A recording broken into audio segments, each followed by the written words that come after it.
শ্রেয়া ঘোষাল বরাবর তার গান থেকে আচরণ কথায় মুগ্ধ করেছেন অনুরাগীদের, কিন্তু এদিন তিনি যা করলেন সেটা দেখে রীতিমতো অভিভূত তার অনুরাগীরা। কি করেছেন গায়িকা? তিনি তার এক অনুরাগীর সাথে দেখা করেন, এমনকি খেতেও যান। শ্রেয়া ঘোষাল যে ছবিগুলো শেয়ার করেছেন সেখানে দেখা যাচ্ছে গায়িকা তার এক অনুরাগীর সাথে দেখা করছেন।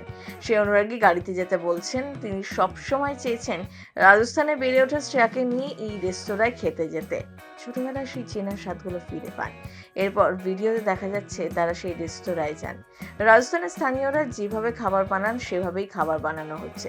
ওখানে গিয়ে বেশ কিছু অথেন্টিক ডিশ যেমন ডাল, বাটি চুরমা ইত্যাদি খায়। এই ভিডিও শেয়ার করে একদিন শ্রেয়া ঘোষাল লেখেন, একটা সারপ্রাইজ ফ্যান মিট করলাম আর জয়পুরে সেই দুর্দান্ত স্বাদ পেলাম। ধন্যবাদ কণিকা, আমাদের শ্রেয়া ঘোষাল ট্রাইবের অন্যতম ওজি ফ্যান। তিনি এদিন আরও লেখেন, তুমি আমাদের একটা দুর্দান্ত অথেন্টিক জায়গায় নিয়ে গেছো আর দারুণ সব আইটেম অর্ডার করেছিলেন। আমি নস্টালজিক হয়ে পড়েছিলাম ডালবাটি চুরমার প্রথম গ্রাস খেয়ে। আসলে স্বাদ অনেক কিছু মনে করিয়ে দেয়।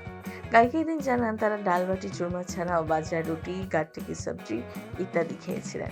যে অনুরাগীর সাথে তিনি এদিন দেখা করেছিলেন তিনি লেখেন, আমার 365 দিন সময় লাগবে এটা বিশ্বাস করতে যে ব্যাপারটা সত্যিই ঘটেছে।